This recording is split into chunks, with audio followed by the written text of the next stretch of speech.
안녕하세요. 사연에 빠지다의 DJ 민영입니다. 오늘도 두 가지 사연 준비되어 있으니 재미있게 들어주시고요. 구독과 좋아요 버튼도 꼭 눌러주세요. 그럼 오늘의 사연 바로 시작해 볼게요. 안녕하세요. 저는 자영업을 업으로 삼아 하루하루 열심히 살아가고 있는 40대 여성입니다. 본인 사업장을 꾸려가시는 분이시라면 다들 아시겠지만 장사라는 게 결코 녹록지가 않은 일이죠. 무슨 일이든 밥 벌어먹고 사는 일에 쉬운 일이라는 게 없다지만 하루 매출이 그날그날 눈으로 확연히 드러나는 일인 만큼 쉽사리 휴일을 가지기도 어려운 일이 바로 장사죠. 특히 저는 식당을 운영하고 있거든요. 식당 운영이라는 게 손님들이 오시는 시간을 제외해도 음식을 미리 준비하고 재료를 손질하는 등 사람 손 가는 일이 너무 많아요. 하지만 아무리 바빠도 세상 사는 이야기 나눌 존재가 없다는 허전함을 느끼는 건 또 별개의 일이잖아요. 그런 제 헛헛한 마음을 달래주는 것이 바로 이 채널을 통해 듣는 여러분의 사연입니다. 손은 제게 놀리면서도 귀는 여러분들 진솔한 사는 이야기에 쫑긋 집중하고 있자면 수많은 사연을 안고도 씩씩하게 살아가는 여러분께 저 역시 살아갈 힘을 얻기도 합니다. 지금은 식당 일도 손에 있고 이런 생활을 하는데도 제법 익숙해져서 마음의 안정을 찾았지만 사실 홀로서기를 하는 과정이 쉽지만은 않았습니다. 여러분들 앞이니 드리는 말씀이지만 제가 처음부터 홀로 이 식당을 운영했던 건 아니었어요. 평생을 함께할 가족이자 인생의 동반자라고 여겼던 이들과 온갖 역경을 헤치고 처음 시작하게 된 게 이 식당이었어요. 하지만 가족들을 위해 제 몸이 부서져라 이랬음에도 가족이라 여겼던 그 사람들에게 저는 그만큼 소중한 존재는 아니었던 모양이에요. 우리가 왜 나가? 우리가 이 식당 이만큼 일궈낸다고 얼마나 고생을 했는데. 그럼 내가 나가는 건 이치에 맞고요. 고생을 해도 내가 더 하고 품을 들여도 내가 더 들였어. 이 뻔뻔하게 짝이 없는 인간들 같으니라고. 나한테도 당신 같은 인간들 더는 내 사람 아니니까 소란 떨지 말고 썩 나가. 가족이었던 저를 기만한 것으로도 모자라 제가 가진 유일한 삶의 터전까지 빼앗으려던 인간들이었어요. 제 거 뺏기는 꼴을 가만히 보고만 있을 사람이 세상 천지에 어디 있겠습니까? 저 역시 마찬가지였습니다. 제 모든 것을 앗아가려 했던 이들에게 그 못지않은 처절한 응징을 해주었죠. 식당 사장이 된 건 결혼을 한 이후 처음 있는 일이었으나 사실 저한테 장사가 처음은 아니었어요. 저희 친정이 그리 넉넉한 편은 아니었습니다. 공장 노동자로 생계를 꾸리시던 아버지께서는 과도한 업무로 몸이 많이 상하셔서 제가 고등학교를 졸업할 무렵에는 일을 나가시는 게 불가능한 상태였습니다. 어머니께서는 오래 앓아오신 지병으로 항상 아프셨고요. 당장 제가 나가서 생업 전선에 뛰어들지 않으면 가족들 내일 먹을 양식도 걱정해야 할 판이었습니다. 그나마 다행인 점이 있었다면 당신들 넉넉지 못한 형편을 고려하신 부모님께서 저 하나 낳고 난 다음 더는 자식을 두지 않으셨다는 점 정도였을까요? 그러니 고작 20살 나이에 시작한 제 첫 사회생활이 결국 녹록할 수 없었겠죠. 일찌감치 실업계 고등학교에 진학해 이를 악물고 열심히 취업 준비를 해서 실업계 고등학교 출신 치고는 제법 건실한 회사에 들어갈 수 있었습니다만 저희 집에 환자만 2사람이었어요. 김병에 효자 없다는 말이 괜히 생긴 말이 아니었습니다. 집안에 아픈 사람 하나만 있어도 평범한 집안 갓에 기우는 게 느껴질 정도라는데 저는 아픈 사람이 2이나 있잖아요. 고졸사원 초봉치고는 적지 않은 연봉을 받았음에도 불구하고 돈은 항상 부족했습니다. 그러다 보니 퇴근 시간 이후로 파트타임으로 아르바이트를 하나 더 했고 주말에도 업장 상황에 따라 하루씩 주말 알바를 했습니다. 감사했었던 건 그래도 제가 처음 취직한 회사 사장님이 마음 씀씀이가 넉넉하신 분이셨다는 겁니다. 저희 집 형편이 넉넉하지 않다는 걸 처음부터 알고 계셨던 사장님은 제게 알바 자리를 주선해 주신 분이기도 하셨어요. 다른 회사에서는 아예 투잡이 금지된 곳도 제법 있다고 알고 있었고 꼭 그렇게 명시하지 않는다 하더라도 자기 회사 일하는데 능률이 떨어질 수도 있으니 다른 일하는 걸 꺼리는 분들이 많았더라고요. 하지만 사장님께서는 자기 막내딸보다 어린 제가 어떻게든 아픈 부모님 봉양하겠다고 기를 쓰는 모습에 많이 안타까워하셨습니다. 나도 부모님이 오래 앓으시다 가셨거든. 아무리 내 부모라고 해도 아픈 사람 간병이 어디 쉬운 일도 아니고 그게 얼마나 지치는 일인진 내가 잘 알지. 돈은 돈대로 들어가 아픈 사람도 같이 사는 사람도 몸은 몸대로 축나고 이게 온 가족이 다 고생이라고. 우리 막내들은 아직도 철딱서니가 없어서 대학 졸업반이 됐는데도 나한테 용돈 좀 타보겠다고 애교 떠는 판국에 그 애보다도 어린 현주 씨가 가장 노릇하고 있는 걸 보자면 내가 나 어릴 때 고생했던 생각이 참 많이 나. 난 엄마 한 분이 아프셔도 그렇게 힘들었었는데 현주 씨는 둘씩이나. 정말 대견하다, 대견해. 나는 내가 더 먹었어도 현주 씨가 진짜 어른이야. 당시 제가 다니던 회사는 규모는 아직 작았으나 착실히 내실을 쌓고 있던 화장품 회사였습니다. 어린아이도 바를 수 있을 정도로 저자극인 기초 화장품을 주력 상품으로 내걸고 있었기에 예민한 피부를 가진 소비자들에게 입소문이 나고 있었죠. 여자의 몸으로 자신의 사업을 여기까지 키워나간 사장님께서는 직접 발로 뛰면서 다른 직원들과 다름없이 열심히 일하시는 분이셨습니다. 그런 사장님 곁에서 저도 어린 나이에 돈 주고는 살 수 없는 많은 것들을 배울 수 있었어요. 사장님과는 지금까지도 인연을 이어가며 잘 지내고 있습니다. 제가 장사를 처음 시작할 때도 조언을 아끼시지 않으셨던 그분은 여전히 제게 롤모델이십니다.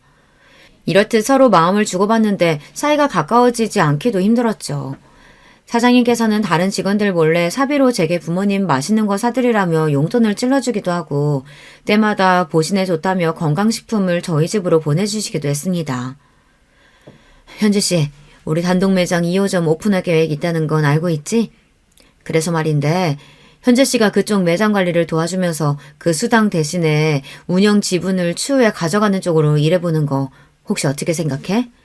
당장 돈이 급하니까 저녁에 따로 일까지 하고 있지만 사실 그게 액수가 그리 크지 않잖아. 당분간은 자리 잡느라 쉽지는 않겠지만 매장 성공만큼은 내가 내 회사를 걸고 자신할 수 있어. 사장님이야 당연히 믿죠. 근데 저한테 그렇게 큰 기회를 주셔도 정말 괜찮으시겠어요? 내가 현주 씨 아니면 또 누굴 믿고 이런 일을 맡기겠어? 이래봬도 내가 사업하는 사람이야. 손해보는 짓은 절대 안 한다고. 사장님 말씀대로 돈 들어갈 구석이 천지이니 가리지 않고 닥치는 대로 일을 하고는 있었으나 정규직으로 근무 중인 직장을 제외하고는 일용직이나 다름없었으니 수입이 좋기가 힘들었어요. 그런데도 휴식 시간은 턱없이 부족하니 20대 꽃 같은 나이에도 제 눈 밑에 다크서클이 가실 날이 없었습니다. 사장님은 그게 안쓰러우셨던 거예요. 매장 관리는 돕는 일이라고 해도 사실상 사장님이 매일같이 매장을 들러 확인을 하셨기에 제가 할 일이 그리 많지는 않았습니다. 아직 회사가 그렇게까지 크지 않으니 당장 월급 올려주는 게 녹록치 않아 고민하신 끝에 사장님께서 내신 계책이었어요. 아무리 좋게 보는 직원이라고 해도 고등학교 졸업한 지 얼마 되지도 않는 풋내기한테 운영 지분까지 운운하기가 어디 쉽습니까? 그렇다고 제가 무슨 매장 출자금을 대는 것도 아닌데요. 추가 수당 대신이라고 말씀하시긴 했지만 그렇다기엔 과했죠. 물론 사업이라는 게 어떤 변수가 생길지 모르니 100% 성공을 보장하긴 힘들겠지만 신중한 성격의 사장님이 자신 없는 매장을 열 리도 없으셨고요. 그러니까 한마디로 순전히 저 좀 도와주시겠다고 하신 제안이었습니다. 스스로도 참으로 염치가 없다고 느껴졌으나 제 코가 석자이다 보니 사장님 제안을 기쁘게 받아들였어요.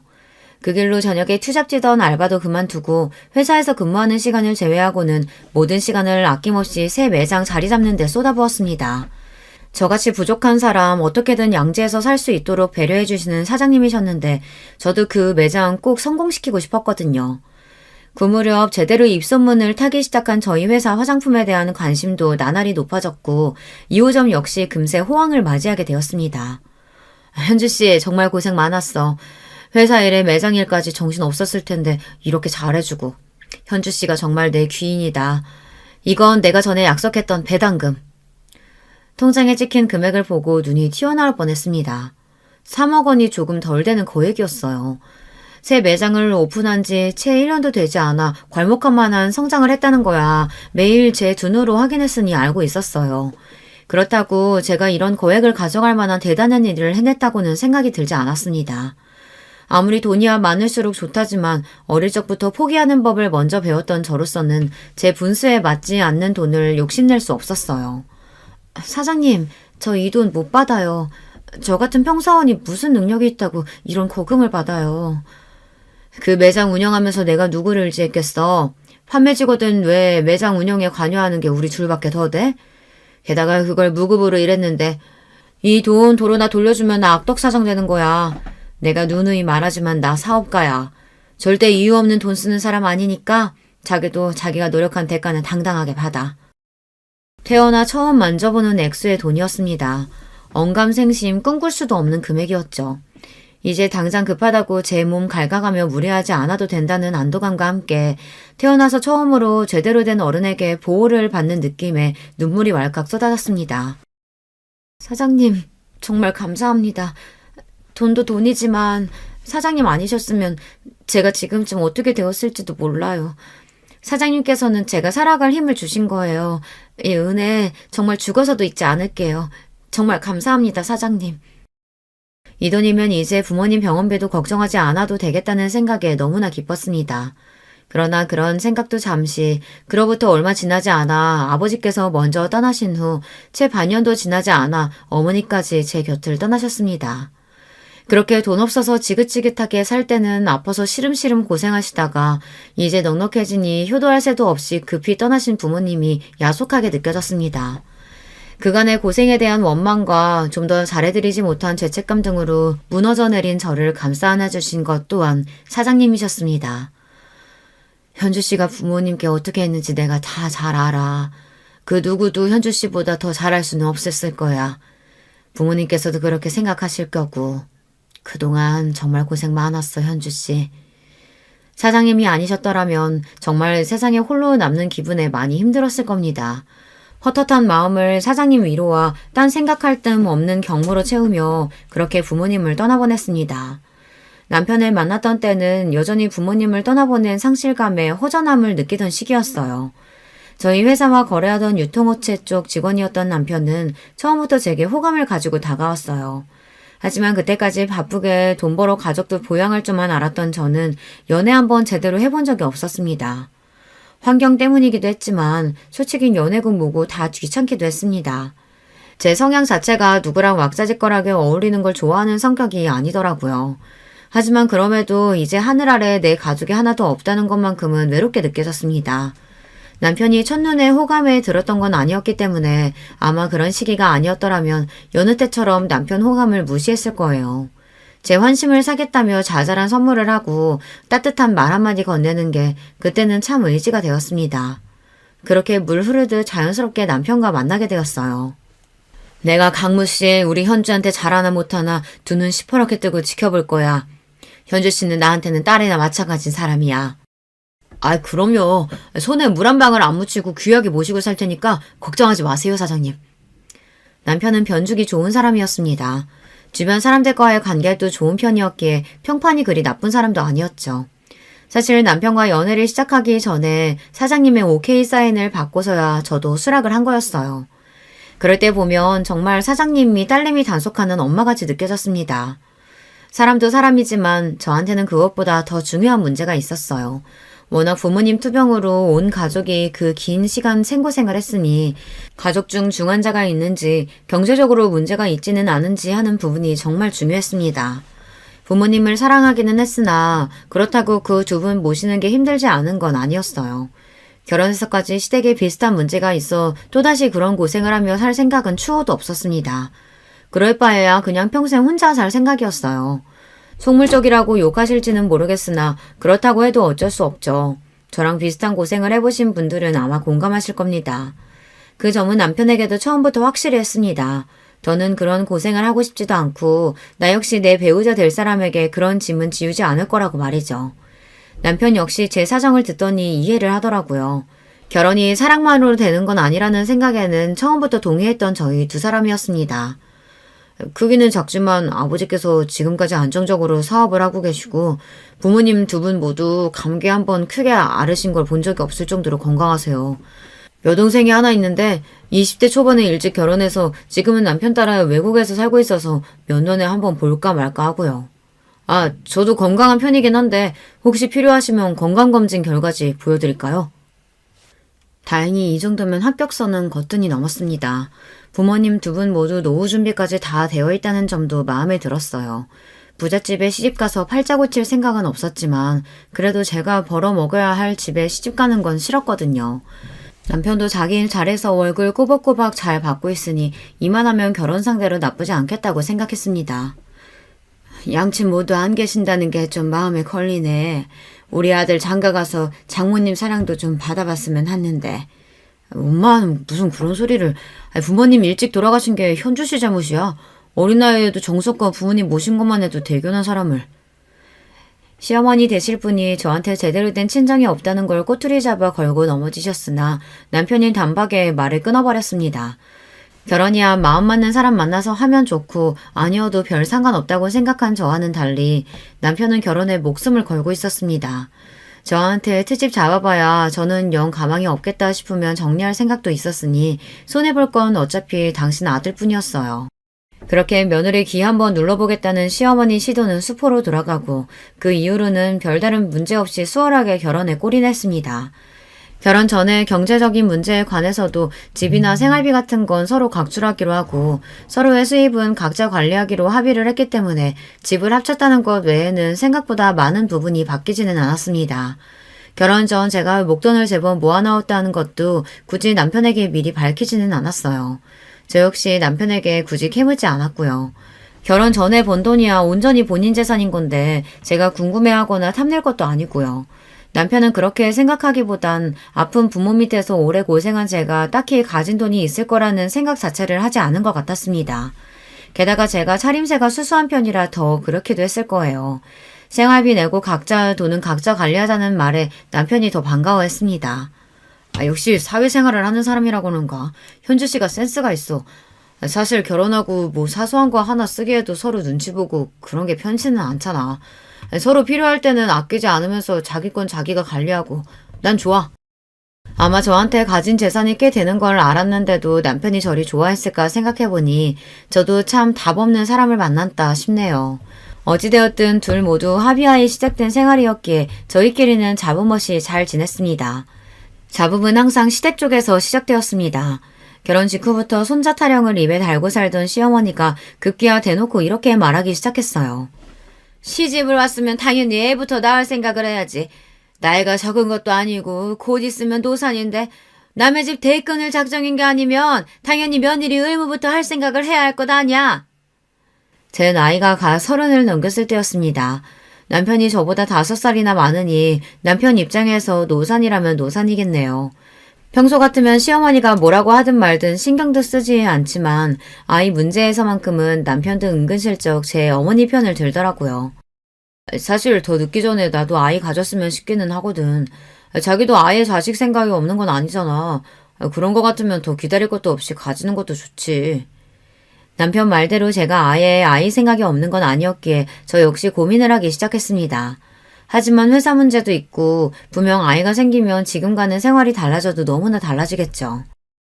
아이 가진다고 나 일 쉬면 그동안 내 수입이 없을 텐데 그건 어떻게 하고? 그리고 아이 낳는다고 은근슬쩍 집에 눌러앉을 생각 없어. 최대한 빨리 회사 복직해서 일할 거야. 그럼. 설마 내가 당신 집에 들어앉힐까 봐?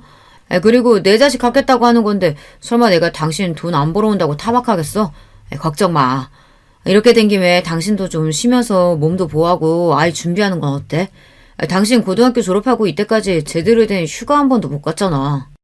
돌이켜 생각해보니 정말로 제대로 쉬어본 적이 없었습니다. 그래, 이제 나 일한다고 굶어 죽는 것도 아니고 남편 말 맞다나 제 새끼 가진다고 쉬는 건데 날 구박이라도 했다가는 가만 안 두면 그만이지 하는 생각이 들었습니다. 남편 모르게 쓸 수 있는 여윳돈도 제법 많았고요. 그래, 설마 내가 잠깐 쉬다 온다고 선주 씨 자리 하나 못 지켜주겠어? 이날 이때까지 그렇게 쉴 틈 없이 일했는데 이제 현주 씨도 숨 돌릴 틈이 좀 생겼네.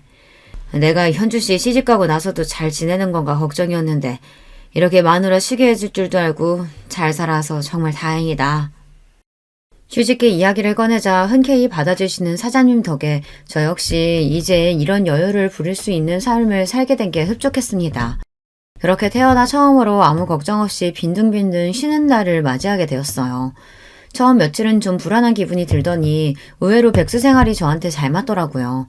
혼자서 조용히 그동안 해보지 못했던 것들을 하나씩 해보는 것도 제법 즐거웠고요. 마음이 편해 그런 건지 얼굴도 꽤 좋아졌습니다. 비록 제 아들 일하는 동안 팔자가 늘어진 저를 보고 심통이 난 시어머니 얼굴을 보는 건 반갑지 않았지만 말입니다. 우리 아들은 얼굴이 판쪽이 되도록 고생하는데 너는 아주 팔자가 늘어졌구나. 남편 돈으로 그렇게 놀고 먹으니 좋니? 저희는 처음부터 각자 번 돈 각자 썼어요. 제 돈 제가 쓰고 노는 거니까 아들 걱정은 안 하셔도 돼요. 자기한테는 져줄 생각이 없는 며느리 말에 또 파르르 하는 시어머니였지만 제가 뭐 틀린 말 했나요? 그러게 가는 말이 고와야 오는 말이 고운 겁니다. 회사 안 나간다고 자꾸만 불러서 귀찮게 굴려는 시어머니는 제가 시댁 자주 안 온다는 게 늘 불만이었으나 애초에 사람을 저리 대하는데 누가 좋다고 거길 가겠습니까? 자주 안 보는 게 상책이었어요. 그즘 별탈 없이 평탄하게 운영하시던 시아버지 회사에 변화의 소용돌이가 치기 시작했습니다. 어디서 무슨 말을 듣고 혹한 건지 평생 구멍가게 수준으로 운영하던 회사를 키워보겠다며 시아버지가 가진 재산 모두 끌어모아 회사 덩치를 불리고 있다는 소식을 뒤늦게 들었을 때는 염려가 되었어요. 괜히 긁어부스럼 만들까 싶었으나 정말 남편 반응은 심심했습니다. 뭐 평생 하시던 일인데 알아서 잘 하시겠지.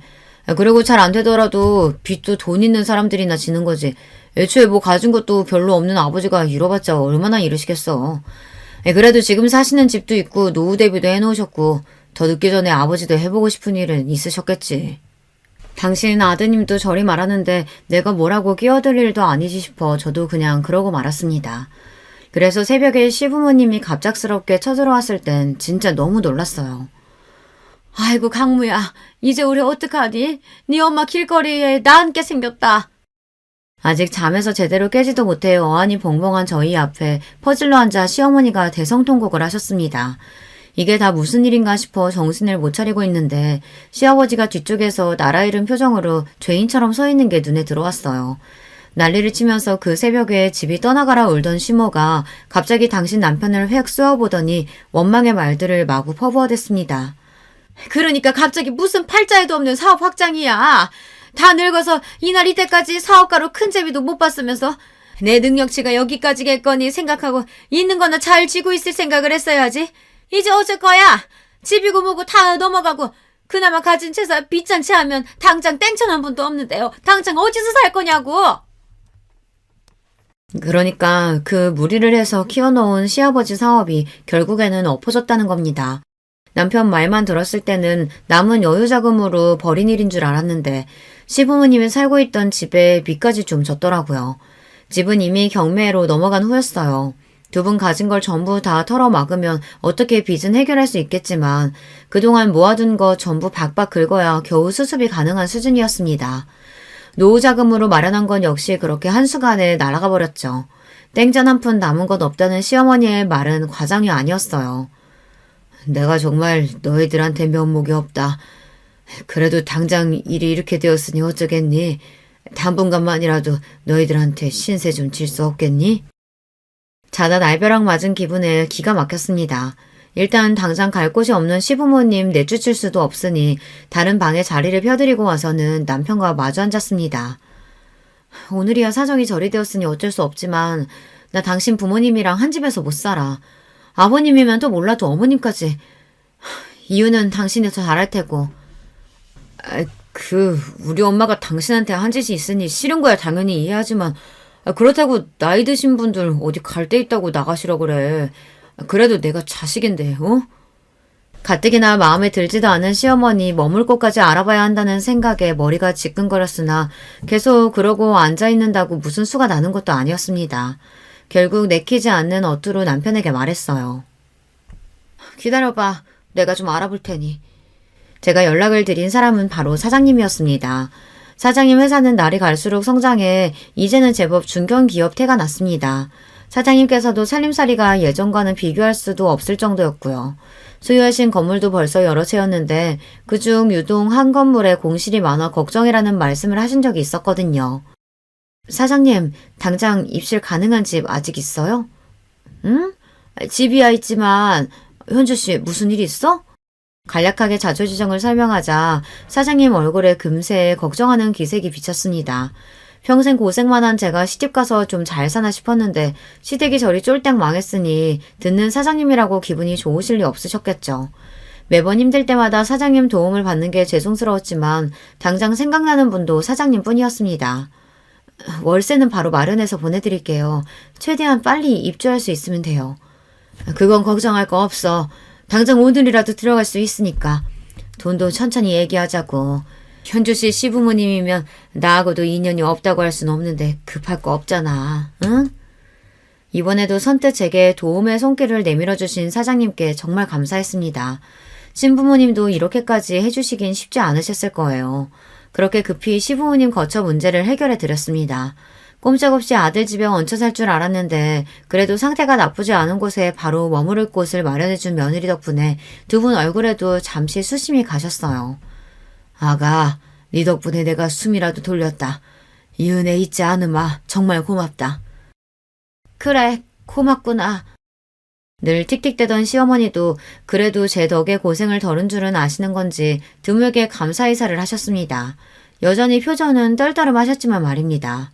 그렇게 살 곳은 마련했으나 시부모님 당장 먹고 살 일도 문제였어요. 가진 거라고는 하나 없는 두 노인이 이제 와서 어디 취직하기도 마땅치 않고 앞으로의 일을 생각하면 가슴이 답답했습니다. 여보, 정말 미안해. 결혼 전에 그렇게 당신이 당부했는데 집 문제도 그렇고 결국 이렇게 당신한테 피해를 끼치게 되네. 내가 정말 당신한테 면목이 없어. 자기 잘못도 아닌 일을 가지고 제 앞에서 죄인이 된 남편을 보자니 아픈 부모님 때문에 항상 돈이 없어 서러운 일을 수도 없이 겪어야 했던 지난날의 제가 떠오르더군요. 그래도 내가 평생을 함께하겠다고 선택한 사람이 저러고 있는 걸 보자니 저도 마음이 안 좋았습니다. 그렇게 여러 날 고심한 끝에 남편과 시부모님을 한데 모아 그간 제가 계획한 바를 차근차근 설명하기 시작했습니다. 사실 제가 결혼 전에 모아둔 돈이 조금 있어요. 그걸 어떻게 쓸지 고민이 많았는데 역시 가족들한테 쓰는 게 맞는 것 같습니다. 제가 그래도 손재주는 좀 있으니 식당 창업을 할까 하는데 아무래도 저 혼자서는 무리겠죠. 아버님, 어머님이 오셔서 얼마간만이라도 좀 도와주시면 힘이 될 것 같아요. 물론 가족이라고 그냥 해달라는 거 아니고 꼬박꼬박 월급 챙겨드릴 거예요. 다른 직원들도 고용할 계획이니 일이 그렇게 힘들지는 않을 거고요. 어떻게 하실 생각 있으세요? 생각지도 못했던 목돈 이야기에 세 사람 눈이 휘둥그레졌습니다. 특히 시어머니는 눈이 튀어나올 것만 같더라고요. 너 그런 돈이 있으면 친정 이야기를 했어야지. 왜 지금까지 얘기를 안 하고? 제 돈인데 굳이 이야기할 필요가 없겠죠. 그래서 생각 있으시냐고요. 본인이 아쉬운 입장임에도 무슨 자격으로 얘기를 하느니만이 발끈하는 시어머니는 쏙 빼버릴까 하는 생각이 잠시 들었지만 어쨌든 저랑 제 남편 좋자고 꺼낸 이야기였으니까요. 저 사람이 괜한 소리를. 우리야 그저 고맙지. 우리 같은 뒷방 늙은이 일감도 주고 월급도 준다는데 그렇지 않아도 내 사업이 그리 되고 나니 그렇게 들러붙던 인간들도 다 떠나고 돈 한 푼 빌리기가 쉽지 않았다. 이렇게 네가 도와주니 이제 굶어 죽을 걱정은 하지 않겠구나. 시켜만 주면 무슨 일이든 해야지. 그래도 시아버지는 염치는 있으신 분이셨어요. 저 나이에 사업까지 하신 분이면 자존심 내세워서 뻗대는 인간들도 있을 텐데 그래도 본인이 벌인 일 어떻게든 본인이 수습하려고 노력하시는 건 높이 살만했습니다. 시어머니는 며느리 밑에서 일할 생각에 분한 모양이었지만 당장 아쉬운 건 제가 아니니까요. 마지못해 기어들어가는 목소리로 시어머니가 말했습니다. 그래, 나도 나가마. 그렇게 창업 준비가 시작되었습니다. 갑작스럽긴 했습니다만 어렴풋이 식당 창업에 대해서 생각해보지 않은 것은 아니었습니다. 마침 임신 준비로 휴직한 상태에 시간 여유가 넘치는 상황이었으니 어떻게 여러 가지 상황이 잘 맞물린 거였죠. 어머, 식당을? 하긴 현주 씨 손이 워낙 야무져야지. 그래도 창업이라는 게 쉬운 일이 아닐 텐데 그나저나 현주 씨 같이 유능한 직원이 그만두면 아쉬워서 어째? 창업을 하게 되었으니 회사 생활을 완전히 정리해야 해서 말씀드렸더니 사장님께서 많이 아쉬워하셨습니다. 그러면서도 저의 새 출발을 진심으로 축하해 주시는 사장님이었어요.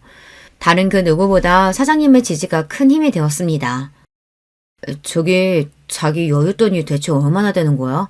식당 인테리어도 그렇고 돈이 한두 푼 드는 게 아닐 텐데. 나도 있는 돈 없는 돈 다 긁어모아 탈탈 털었어. 5억 조금 안 될 거야.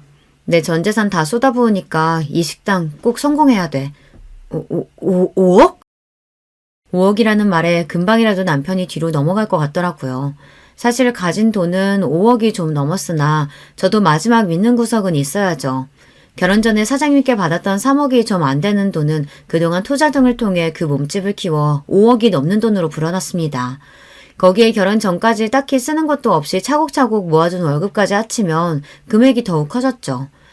제가 아무렴 믿는 구석도 없이 덜컥 휴직계를 썼겠습니까? 몇 년 정도는 한량처럼 놀아도 전혀 걱정할 것이 없었습니다.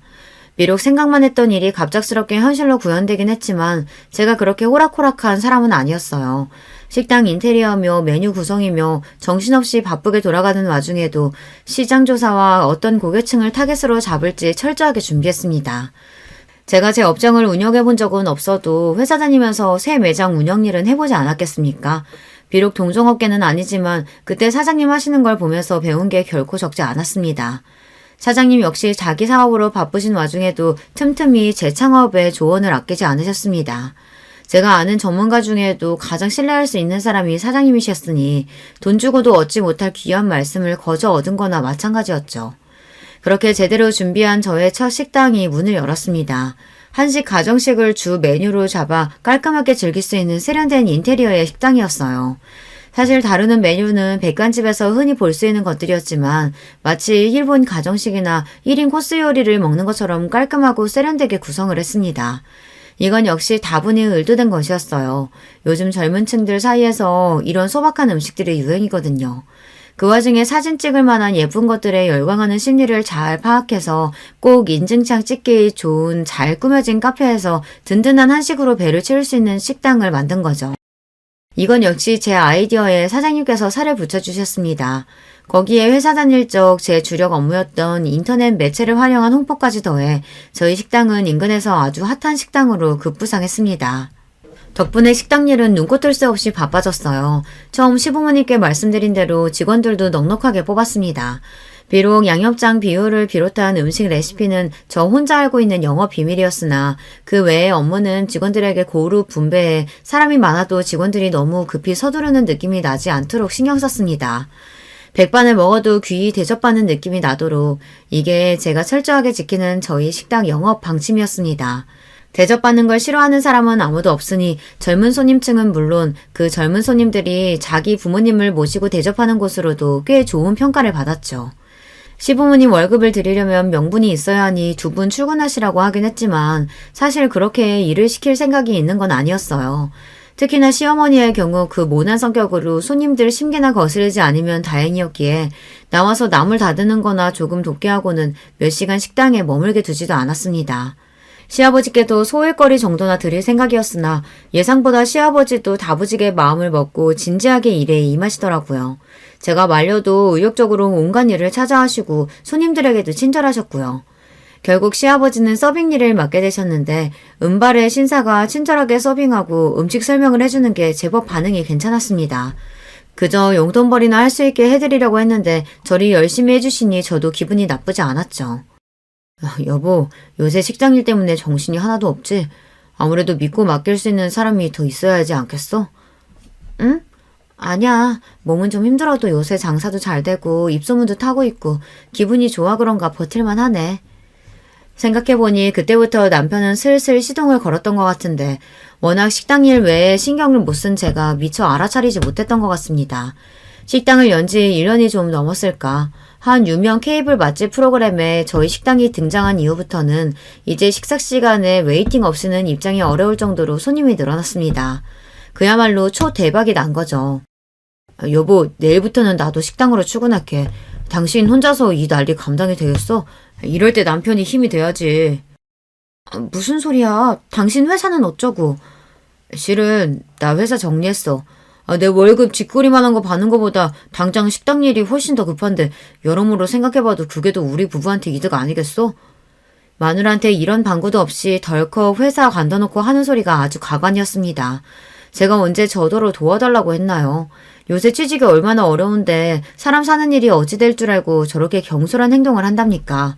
거기다 지금껏 자기 수입 철저히 자기 것으로 해놓고 왜 식당 일은 자기가 참여하는 게 당연한 것처럼 구는 거냐고요. 한마디 상의 없이 멋대로 결정해놓고 내 식당은 왜 제 집 지나들듯 마음대로 출근하니마니 하는 건데 당신 정말 내가 우스워? 그러고 며칠간 남편과의 냉전이 이어졌습니다. 쉽사리 화를 풀지 않는 저에게 남편이 기가 팍 죽어서는 우는 소리를 했어요. 나는 정말로 자기 생각한다고 그런 거야. 우리 부모님도 식당 나가서 일손 거두시는데 남편이 돼서 당신 고생하는 거 뻔히 알면서 가만히 있기도 그랬다고. 그리고 사표는 진작 수리됐는걸. 그러지 말고 화 풀어라. 자기야, 응? 속이 뒤집힐 지경이었지만 직장도 없는 마당에 저 인간을 놀려봐야 또 뭐 하겠습니까? 이건 남편이 아니라 왼수가 따로 없었어요. 그렇게 울며 겨자 먹기로 남편까지 식당에 출근하게 되니 이제 온 시댁 식구들이 식당에 불터서 먹고 사는 판국이었습니다. 시아버지야 열심히 일을 하신다곤 하지만 아무래도 경력 있는 다른 직원들 따라가기는 쉽지 않았죠. 게다가 월급도 다른 직원들보다 거의 배는 챙겨드리고 있었어요. 얄밉긴 하지만 시어머니 역시 마찬가지였죠. 사실상 제가 시댁 생활비를 대는 거는 다름없었습니다. 서로 짐이 되지 않는 깔끔한 결혼 생활을 하자며 결혼 전 남편과 한 약속이 무색했습니다. 예, 그래도 제가 명색이 사장 남편인데 일반 직원이랑 똑같이 대우해서 되겠어? 쟤도 뭐 믿는 구석이 있어야 좀 어깨 피고 살 거 아냐. 뭐가 예쁘다고 직장까지 때려치운 남편놈 직함까지 달아주니까 온 가족이 며느리한테 붙어 기생하면서 참 염치도 없다 싶었어요. 처음에는 제 눈치를 보던 남편도 잘나가는 식당 사장인 부인 덕에 직원들한테 사장님과 다름없는 대우를 받다 보니 아주 붕 떠서는 자기가 사장이라도 된 듯 굴었습니다. 당신 내 직원들한테 함부로 말 놓고 그러지 마. 나도 신경 써서 대우하는 사람들인데 왜 당신이 더 사장인 것처럼 거들먹거려? 내가 뭘 잘못했다고. 직원들 기운 좀 내라고 한 말 가지고 뭘 그렇게 예민하게 반응해. 당신 가만 보면 사장 됐다고 남편 너무 무시해. 직장 때려치웠을 때부터 서서히 남편에게서 멀어진 마음은 남편이 식당에 들어앉은 후로는 완전히 정이 떨어지는 지경까지 이르렀습니다. 이제 와서 도움을 주는 게 아니라 물 흐리는 거나 마찬가지였어요. 게다가 시어머니랑 둘이서 모자가 무슨 작당을 했는지 둘이서 쑥덕거리고 난 후에는 꼭 분란이 일어났습니다. 저 두 사람 때문에 더는 일 못하겠다는 직원까지 나오자 제가 얼마나 미안했던지 모릅니다. 어머니, 이러실 거면 더는 제 가게 나오지 마세요. 하시는 일도 없으면서 다니면서 분란만 만들고 대체 왜 그러시는 거예요? 저 망하라고 고사 지내시는 거예요? 이게 말하는 것 좀 봐. 너 혼자 잘해서 성공한 줄 알아? 식당 시작부터 고생한 시애미한테 고마운 줄도 모르고. 자기가 뭐 한 게 있다고 이제 와서 대도하는 생색이에요. 그렇게 시어머니를 내쫓고 나니 가게가 그렇게 평온할 수가 없었습니다. 자기가 왕인 양 굴던 남편도 자기 편들어줄 시어머니가 없으니 기가 죽었는지 좀 눈치를 보더라고요. 하여튼 제 인생에 도움이 안 되는 양반이었습니다. 한 며칠 잠잠하더니 식당 브레이크 타임에 문을 부수기라도 할 기세로 시어머니가 다시 쳐들어왔습니다. 또 무슨 사람 기가 막히고 코가 막히는 소리를 하려나 팔짱을 끼고 보고 있는데 시어머니가 저한테 서류 봉투 하나를 착 집어던졌어요. 이혼 서류였어요. 이게 뭐예요? 그 사람이 나랑 이혼하겠대요?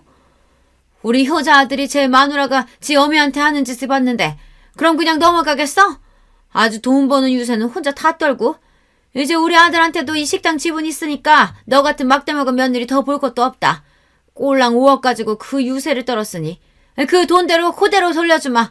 그거 먹고 떨어져. 뭔 전식 나간 소리예요 이게. 제 아들놈한테 무슨 식당이 지분이 있으며 5억 줄 테니 이혼하라고 하는 건 또 무슨 소리고요. 입을 열수록 전입 가경이었습니다. 며느리한테 빌려먹는 주제에 돈 5억은 또 어디서 났고요. 그동안 며느리 돈 받아서 겨우 먹고 살았으면서 참 뻔뻔하기가 우스울 지경이네요. 저 아니면 돈 나올 구멍도 없으시면서 어머님한테 5억이 웬 말이에요? 내가 달라면 이거 줄 능력은 되시고요. 내가 능력이 왜 없어? 우리 아들이 이제 잘 나가는 식당 사장님인데 너 나중에 딴소리 할 생각 말고 이 돈 주면 두말 없이 이혼하는 거다. 알겠어? 그 인간이 도대체 제 어미 앞에서 무슨 허풍을 떨었는진 몰라도 저도 저 두 인간들한테 신물이 날 만큼 난 상태였습니다. 다 죽어가는 저들 살려줬으면 고마운 줄을 알아야지 감히 은혜를 원수로 갚는 짐승만도 못한 행태를 더는 두고 봐줄 생각도 없었고요. 그렇게 계산을 마친 저는 시어미를 쏘아보고는 말했어요. 어머니, 뭘 믿고 덜컥 이혼 도장부터 찍겠어요. 5억 입금하면 그때 도장 찍어줄 테니 어머니나 군소리 마세요. 그렇게 제 통장에 찍힌 5억을 확인하고 나서 시원하게 이혼 서류에 도장을 쾅 찍어버렸습니다. 멍청하게 제 아들 허풍에 바보된 줄도 모르고 꼴보기 싫은 며느리 치우고 식당까지 먹어치운 줄 아는 시모꼴을 보고 있자니 고소해서 비웃음이 비집고 나오는 걸 억지로 참느라 아주 혼났어요. 다음날 시모가 혼비백산을 한 꼴로 다시 제 식당에 뛰어들어왔습니다. 멀리서 보이는 시모 꼴을 보고는 미리 연락해둔 직원에게 손짓을 했죠. 시모는 우람한 직원의 제지에 제 식당 안으로 들어오지도 못하고 밖에서 부들부들 떨고 있었습니다. 제 딴에는 분해서 아주 죽을 지경이었을 겁니다. 그러던지 말든지 저는 여느 때와 다름없이 정성껏 음식을 만들고 손님을 응대했죠. 식당 마감 시간이 지나고서야 시모를 식당 안으로 들였어요. 언제 왔는지 그 옆에 남편도 얼굴이 새파래져서는 같이 들어왔더라고요. 너 감히 나를 속여? 내가 너 사기죄로 고소할 거야. 거기다 이혼서류 도장 찍은 지 하루 만에 우리를 집에서 내쳐? 네가 그러고도 사람이야? 언감생심 며느리 재산에 돈도 골라서 아들 이혼시킨 정신 나간 여자도 있는데 누가 누굴 사람 운운하고 자빠졌어요. 내가 돈 달라고 했어요? 당신이 이혼하라며. 니들 같은 거지 같은 새끼들이랑 엮여서 내가 한 고생이 얼만데 그럼 내가 위자료도 안 받고 이혼해주겠어? 위자료라니? 그건 이 식당 넘기는 돈이잖아. 내가 단 한마디라도 이 식당 넘긴다고 한 적이 있어? 멍청한 것도 정도 것이지. 지금 이 식당 가치가 얼만데 겨우 5억 받고 니들 같은 거머리들한테 내가 내 식당을 넘기겠어. 당장 길바닥에 나 앉을 인간 집 구해줘.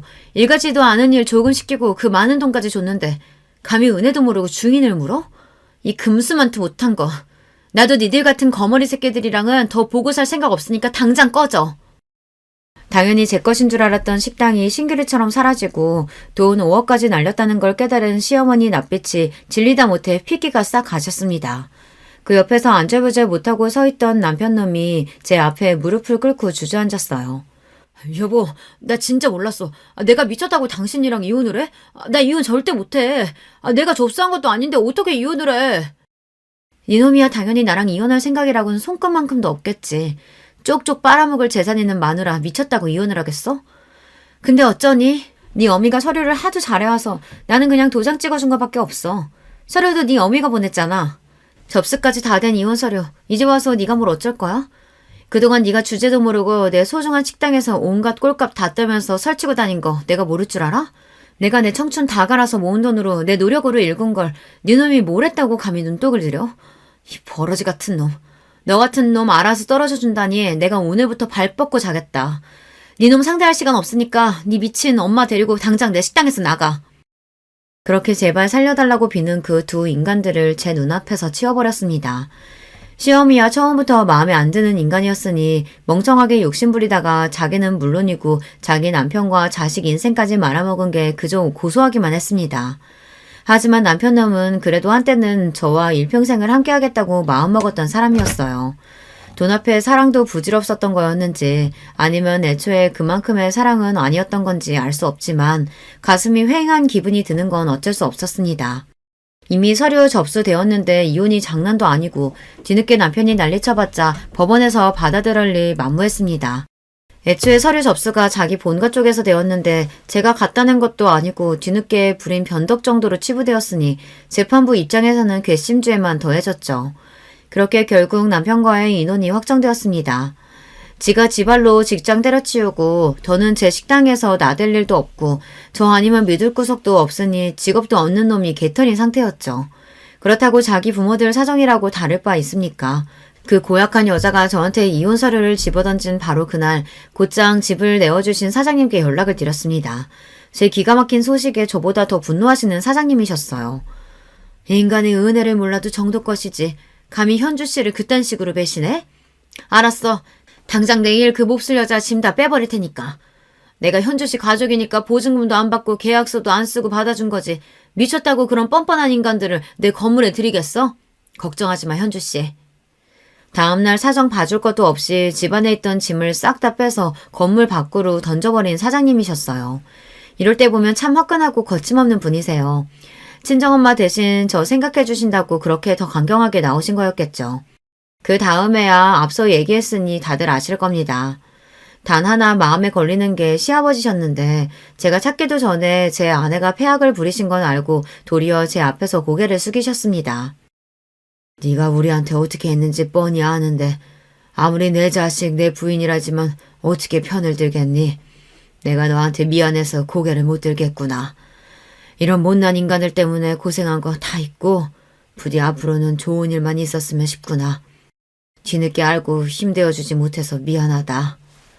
당장 가실 곳도 마땅치 않으실 테니 제가 부로 준비한 돈도 한사코 거절하셨습니다. 비록 말년에 잘못된 선택으로 가진 걸 다 날리기는 하셨으나 그래도 본인 부인이나 아들 같은 인간들에게는 아까운 분이셨어요. 알고 보니 저한테 보낸 5억은 그 시험이라는 여자가 자기 아들이 유명 식당 주인이라며 사기쳐서 지인들한테 뜯어낸 돈이었어요. 모자란 돈 일부는 사채까지 썼다더군요. 그 여자 앞으로 걸린 송사가 한두 개가 아니었습니다. 그 여자가 자기 주제로 갚지도 못할 돈을 뜯어냈으니 결국 실형을 살게 되었다고 하는데 오히려 그 여자한테는 그 편이 나을 겁니다.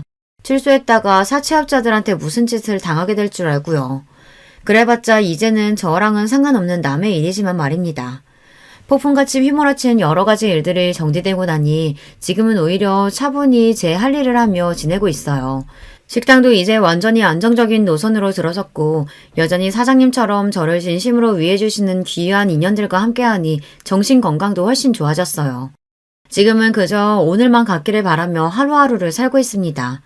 듣고 있자면 기가 막힌 제 이혼 이야기는 여기에서 마무리합니다. 긴 이야기 끝까지 함께 해주신 여러분 모두 감사드려요. 안녕하세요. 저는 서울에서 아내와 사는 60대 초반의 남자입니다. 오늘은 저한테 일어났던 사연을 제보하려고 해요. 이 이야기는 저뿐만이 아니라 우리 가족의 인생이 다 포함되어 있을 정도로 큰 사건이었습니다. 그래도 이제 이런 얘기를 웃으면서 할 날이 오다니 인생 오래 살고 볼 일이네요. 여러분도 살면서 억울하거나 배신당했던 기억이 있으세요? 혹은 괘씸했던 경험이요. 만약 하나라도 해당하신다면 오늘 제가 제보하는 사연에 공감을 많이 하실 것 같습니다. 그럼 바로 시작할게요. 진영아, 아빠 네 형이랑 배 타고 고기 잡으러 갈 거야. 성희한테 말해놓을 테니 학교 끝나고 와서 성재랑 삼겹살 구워서 밥 먹어라. 밥 든든히 먹고 엄마 가게 일도 도와주고. 알겠지? 성재는 올 필요 없으니까 너만 가게로 가. 그럼 아버지 다녀온다. 네, 알겠어요, 아빠. 언제나 안전이 제일 우선인 거 알죠? 할머니가 바다는 사람이 이길 수 있는 존재가 아니라고 했어요. 그러니까 형하고 무리하지 말고 조심히 다녀오세요. 아휴, 할머니 돌아가시니까 이제 진영이 네가 잔소리 담당이냐? 알겠어. 우리 작은 아들 무서워서 아빠가 형이랑 조심히 배 탈게. 성희 누나 집안일 많이 하며 적당히 하라 그래. 우리 집은 집안 대대로 배를 타는 가문이었어요. 제가 아주 어렸을 때 할아버지가 아빠와 배를 탔었고 할아버지가 돌아가시고는 형이 아버지랑 배를 탔습니다. 아버지한테 듣기로는 아버지가 어릴 때도 증조, 고조 할아버지가 다 배를 타셨다고 해요. 바닷가에 자리 잡고 살아서 아무래도 바다와 관련된 일을 했습니다. 그리고 우리 집은 동네에서 배가 가장 많은 집이었어요. 워낙 성실히 일하시는 집안 어른들 덕분에 먹고 사는 걱정은 하나도 없었답니다. 누나! 성희 누나! 성재랑 나왔어. 아, 배고프다. 누나 뭐 하고 있었어? 아버지가 누나 너무 힘들게 일하지 말라고 하셨어. 바다 그만 닫고 우리 삼겹살 먹자. 왔어? 공부하느라 수고했어. 누나가 다 준비했으니까 너희는 그냥 앉아있어. 밥도 이미 해놨고 김치랑 다 꺼내놨거든.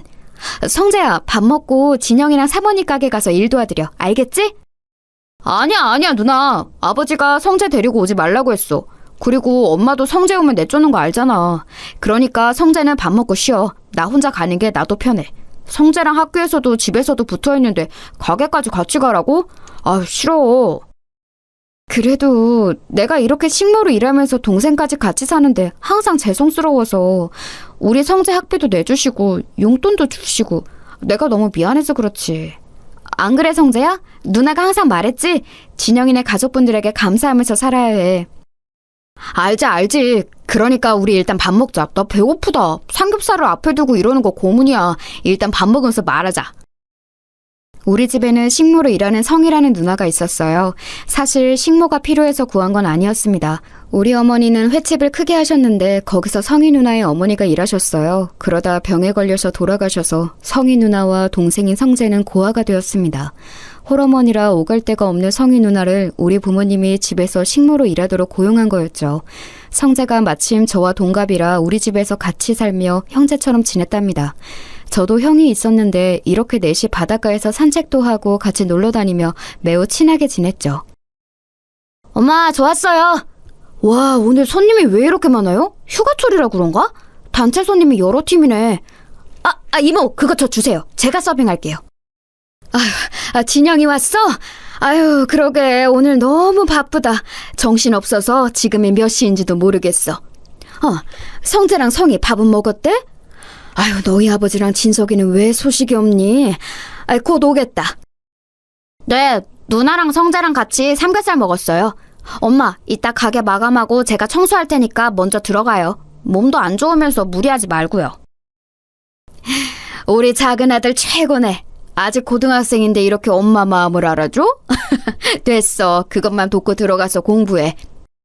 저는 주로 학교가 끝나면 집에 와서 밥을 먹고 엄마 가게로 향했어요. 성희 누나는 편의를 많이 봐주는 우리 부모님에게 항상 감사하다고 했습니다. 그러면서 성재를 가게로 같이 보낸 적이 많은데 우리 부모님은 한 번도 성재에게 일을 시킨 적이 없어요. 오히려 부모 없이 자라는 성희 누나와 성재가 안타깝다고 여기셨죠. 성재의 학비를 아버지가 대신 내줬고 가끔은 우리 형과 저보다 성재와 성희 누나를 더 챙긴다는 생각이 들 정도였습니다. 사모님하고 사장님은 무슨 자선사업가야? 이렇게 직원들 챙겨주면 남는 게 있기는 해요? 명절이라고 보너스 가득 넣은 것 봐. 내가 아까 보니까 그 식모. 그래, 성희랑 성재까지 데리고 여행 간다며? 성희는 가만 보면 복 받았어. 이러다 큰아들하고 결혼하는 거 아니야? 성희가 며느리가 되면 우리야 좋지. 예쁘지, 일 잘하지. 우리가 축복이지. 그리고 내가 좋아서 베푸는 거니까 부담 가지지 말아요. 자, 그럼 명절 잘 보내시고 끝나고 봅시다, 다들. 고향 다녀오세요. 명절이 되면 가족이 없는 성희 누나와 성재를 배려해서 같이 여행도 다녔어요. 제가 생각해도 우리 부모님은 저 남매에게 최선을 다했습니다. 동네에서도 유명할 정도면 말 다 했죠. 이렇게 저는 평생 가족들과 행복하게 살 줄 알았어요. 우리 아버지는 옛날 분이지만 상당히 다정하셨습니다. 어머니도 언제나 가족들에게 사랑을 듬뿍 주는 분이셨거든요. 그래서 미래에 대해 걱정해 본 적이 없을 정도였죠. 하지만 인생이란 게 어떻게 풀릴 줄 모르잖아요. 우리 가족에게 불행이 찾아오게 되었습니다. 사실 지금 많은 시간이 흘렀는데도 그때 일을 기억하는 것이 아직도 많이 힘들어요. 그만큼 제 인생에 있어서 불행의 서막이었답니다. 그날은 비가 아주 많이 오는 날이었어요. 여름이었고 비를 포함해서 태풍도 오고 호우주의보가 발령됐었죠. 전국적으로 호우 피해가 심각했는데 우리가 사는 지역이 바닷가라 파도가 아주 세차게 쳤어요. 태풍 때문에 창문이 흔들릴 정도로 심각했던 기억이 나요. 아이고 어떡하나. 옆집 김씨가 지금 바다에 있다고 난리야. 내가 배를 탄 경험이 제일 많으니까 빨리 가서 김씨를 구해올게. 다들 나오지 말고 꼼짝 말고 집에만 있어. 알겠지? 무슨 소리 하는 거예요? 절대 안 돼요. 당신 나갈 생각 하지도 말아요. 지금 김씨 구하러 가다가 당신이 죽어. 안타깝지만 이런 날씨에 배를 타고 간 게 잘못이지. 당신 나가기만 해봐. 나도 같이 갈 거야. 어휴, 이 사람아. 그래도 우리가 김씨랑 얼마나 깊은 사이인데 이래? 사람이 이럴 때일수록 돕고 살아야지. 김씨 어머님이 지금 뒤로 넘어가셨어. 내가 제일 배를 잘 타니까 얼른 가서 김씨 데리고 올게. 아버지, 그럼 저도 같이 가요. 저도 아버지랑 같이 배 탄 경험 많잖아요. 아무리 그래도 아버지 혼자 보내는 건 절대 안 돼요. 엄마, 저도 같이 갈게요. 진영아, 엄마 못 나오게 막아. 성재야, 너도 부탁해. 안 돼, 안 돼. 안 된다고. 마다를 무슨 수로 이기려고 그래. 돌아오라고. 여보, 진서가. 이거 놔. 진영아, 성재야, 이거 놔. 엄마는 기를 쓰고 아버지와 형을 말렸어요. 하지만 워낙 고집이 센 아버지를 말릴 수 없다는 것은 저도 이미 알고 있었습니다. 형은 나가면서 저한테 걱정하지 말라며 어깨를 두드려 주었어요. 엄마는 거의 기절 직전까지 가셨고 저도 너무 걱정되어 손톱을 물어뜯으며 아버지와 형을 기다렸습니다. 그런데 너무 상황이 안 좋았어요. 아버지와 형이 김씨 아저씨를 구하러 바다에 나간 순간 거짓말처럼 비가 더 세차게 내리기 시작했습니다. 아이고, 내 남편 어떡해. 내 아들. 아이고, 돌아오라고. 급기야 엄마는 집에서 뛰쳐나가 아버지를 애타게 불렀어요. 하지만 슬프게도 아버지와 형은 싸늘한 죽음으로 땅에 도착했습니다. 김씨 아저씨를 구하러 나갔다가 결국 죽은 사람이 늘어난 셈이었어요. 그리고 우리 집은 너무 슬프게도 안 좋은 상황이 계속 이어졌습니다. 아유, 안타까워서 어째. 얘 진영아, 너희 엄마 지금 남편하고 큰아들 잃고 제정신이 아니야. 저러다 뭔 일 나겠어. 또 초상 치르게 생겼어. 아유, 어떡하니. 지금 가게가 문제가 아니잖아. 너는 아직 고등학생이고 주변에 어른도 없고. 아유, 어떡해. 여보, 진소가 우리 큰아들 밥 먹어야 돼. 곧 있으면 우리 남편하고 큰아들이 가게 올 거야. 그러니까 밥을 차려야겠다. 엄마, 정신 차려. 아버지랑 형은 이제 없어. 엄마, 이제 우리끼리 살아야 해. 지금 엄마 며칠째 아무것도 안 먹고 있잖아. 제발 엄마. 엄마는 말 그대로 아버지와 형을 잃고 정신이 나가버렸어요. 가게에 손님이 와도 아는 척도 하지 않았죠. 예전에는 친절하게 웃는 얼굴로 장사했는데 가게에는 관심이 전혀 없었어요. 결국 횟집은 그렇게 문을 닫고 말았습니다. 사실 바다에 가서 고기를 잡는 아버지와 형이 없으니 당연한 결과였어요. 당장 우리 가족은 생계가 끊기게 되었습니다. 다행히 가게에서 일했던 이모들이 폐업할 때 많이 도와주었어요. 반쯤 정신이 나간 엄마를 옆에서 많이 챙겨주었죠. 문제는 성희 누나와 성재였습니다. 저기 진영아, 내가 이런 말 하는 게 나도 어려운데 지금 3달째 돈을 못 받고 있어. 물론 상황은 너무 안타까운데 내가 돈도 못 받고 이렇게 식모로 일할 수는 없잖아. 물론 재워주는 건 고마운데 돈을 무보수로 이렇게 일하는 건 나도 더는 안 될 것 같거든. 밀린 돈은 언제 줄 거야? 누나, 너무한 거 아니야? 우리 아버지가 갈 곳이 없는 누나랑 성재 집에서 재워준 기간이 5년이 넘어. 막말로 누나가 우리 집에서 일하면서 뭐 얼마나 힘들었는데. 말만 신모지 사실상 한 거 별로 없지 않아? 밥도 주로 가게에서 먹어서 누나가 한 거라곤 청소랑 빨래뿐이잖아. 그것도 우리 엄마가 누나 고생시키는 거 싫어서 몰래 한 적 많은 거 나도 알아. 어머, 너 무슨 말을 그렇게 하니? 나도 그래서 항상 감사하게 생각했어. 그래도 내가 아예 가만히 있었던 건 아니잖아. 나도 최선을 다했는데 너야말로 그렇게 말하면 내가 뭐가 되니? 됐고, 그럼 3달 월급 빨리 내놔. 만약 안 주면 경찰에 신고할 거야. 뭐? 경찰? 진짜 인간이 이래도 되는 거야? 지금 우리 엄마 상태 보고도 몰라? 사람이 밥도 안 먹어서 지금 뼈만 남았어. 생계가 끊겨서 모은 돈으로 겨우 사는 거 안 보여? 누나가 그러고도 사람이야? 이성이 네가 그러고도 사람이냐고! 야 미친 새끼야. 너 왜 우리 누나한테 소리를 질러? 다 떠나서 이 일한값은 당연히 줘야 하는 거 아니냐? 왜 우리 누나한테 화풀이야? 우리 누나가 네 아빠랑 형 죽였어? 뭐? 야 이성재, 너도 진짜 그러는 거 아니야. 우리 아빠가 네 학비 다 내줬던 건 까맣게 잊었냐? 와, 진짜 어떻게 사람들이 이러냐. 받을 때는 넙죽 받아놓고 이렇게 단물 다 빼먹으니까 본색을 드러내?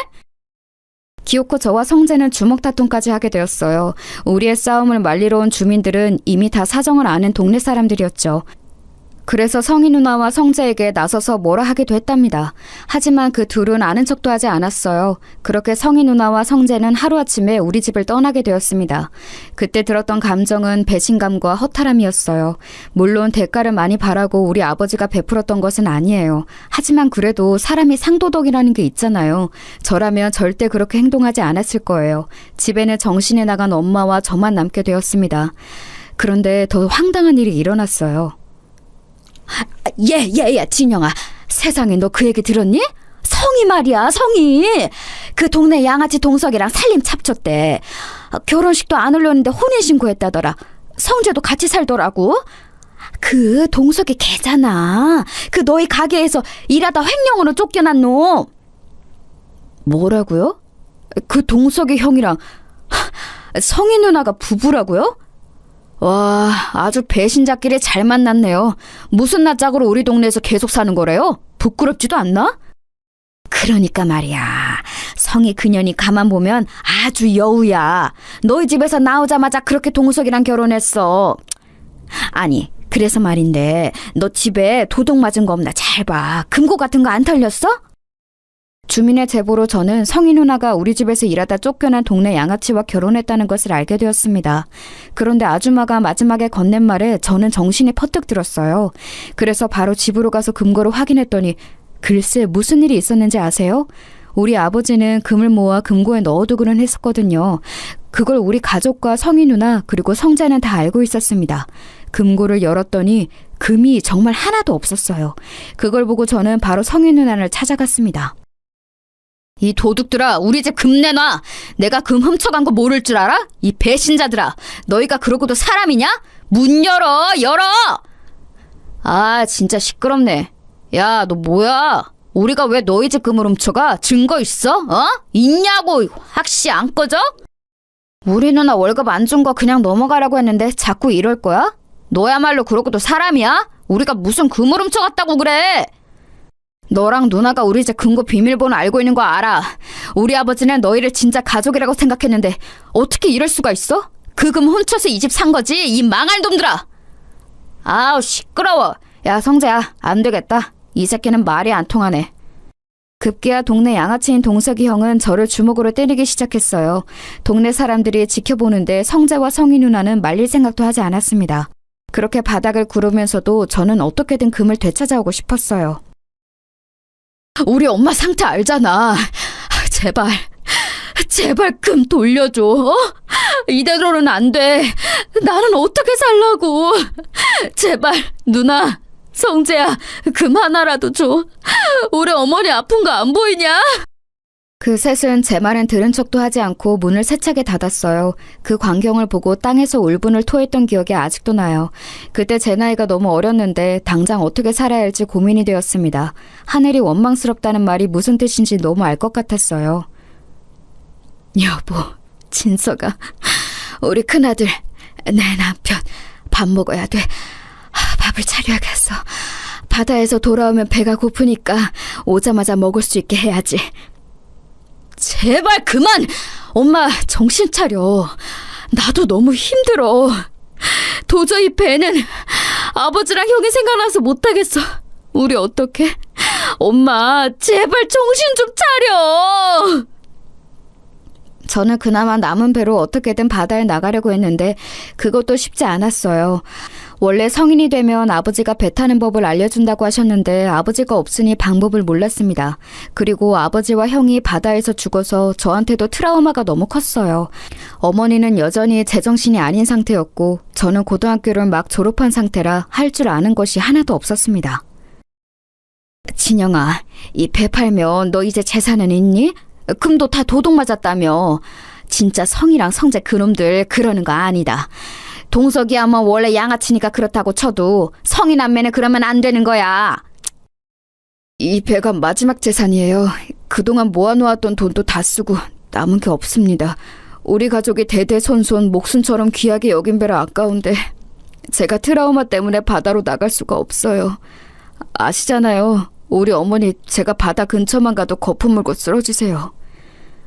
아유, 그러니까 말이야. 내가 진짜 안타깝다. 그래서 평균보다 더 돈 주는 거야. 마음 단단히 먹고 힘내라. 응? 너도 이제 성인이니까 할 수 있는 일을 찾아봐. 그래야죠.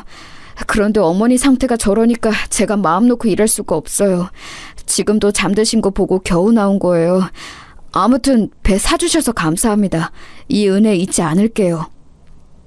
저는 결국 남아있던 배도 모두 팔았어요.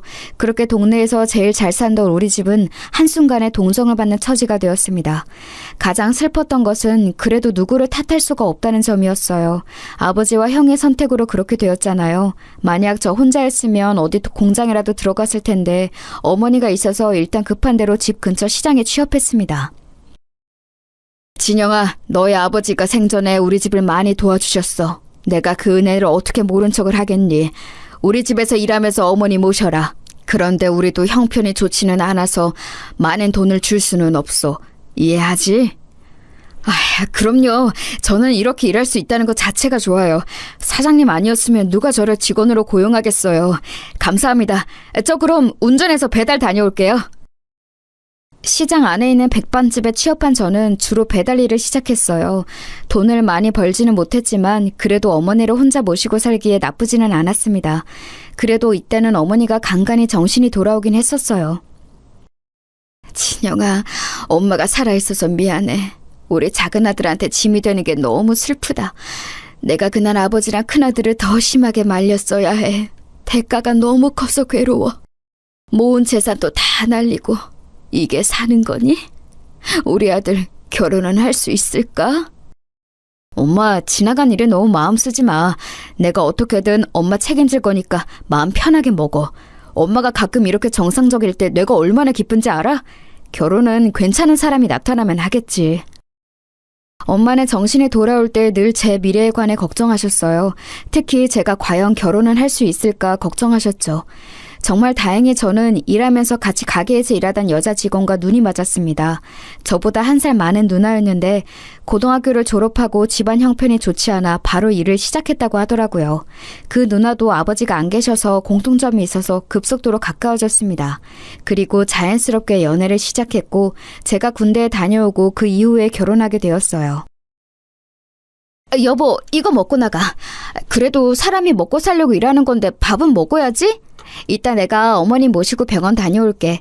오늘도 힘내고 파이팅이야. 고마워. 나는 진짜 한동안 슬픔에 빠져 살았는데 당신을 만나고 처음 웃게 됐어. 내가 군대 갔을 때도 우리 엄마를 본인 엄마처럼 돌봐주고 결혼하고도 이렇게 지극정성이잖아. 돌아가신 아버지와 형이 당신을 하늘에서 보내준 것 같아. 나도 당신한테 고마워. 결혼하고 계속 꾸준히 일하면서 돈을 벌잖아. 종일 일하면 체력적으로 많이 지치고 힘들 텐데 전혀 티를 내지 않아서 인간 대 인간으로 대단하다고 생각해. 우리 아이 태어나면 더 열심히 서로 의지하고 살자. 당연하지. 당신이 임신했다는 소식을 듣고 나는 더 열심히 살기로 했어. 아무튼 나는 당신이 없었다면 이렇게 사업을 시작하지도 못했을 거야. 고마워. 그럼 나 진짜 다녀올게. 결혼 후 저는 인생이 잘 풀리기 시작했어요. 일하던 백반집을 그만두고 저는 새로 유통업을 시작했습니다. 그동안 모았던 돈으로 트럭 하나를 구했어요. 그리고 그걸로 우리 지역과 근처 도시를 다니며 배송하며 돈을 벌기 시작했습니다. 그런데 그 일이 생각보다 더 잘 되기 시작했어요. 아내는 집에서 우리 어머니와 장모님을 함께 모셨습니다. 어차피 각자 어머니들이 혼자 계시던 상황이라 그런 결정을 내렸죠. 다행히 장모님은 정신이 멀쩡하셨어요. 야, 잘 나간다? 한동안 얼굴이 죽상이더니 이제 좀 숨통이 트이냐? 요즘 트럭 몰고 다니던데 일감 많아 보이더라. 우리 가게랑도 거래할래? 너는 인간이면 나한테 말 걸지 말아라. 나는 너희 누나랑 너랑 할 말이 없다.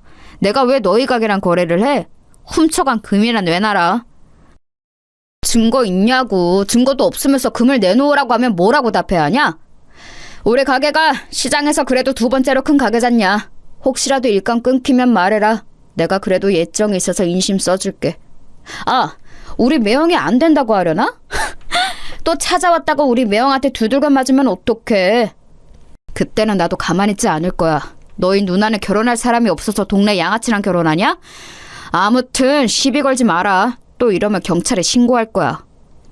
경찰? 경찰? 해! 하라고! 참나, 네가 그러면 내가 무서워할 줄 알았냐? 등신. 제가 하는 사업이 커지면서 저는 시장 안의 상인들과 무척 가까워졌어요. 다른 곳들은 다 괜찮았습니다. 특히 아버지와 안면이 있던 분들은 오히려 저랑 더 거래하려고 난리였죠. 문제는 성재와 성희 누나의 가게였어요. 성희 누나는 결혼하고 바로 시장에 생선을 파는 가게를 열었습니다.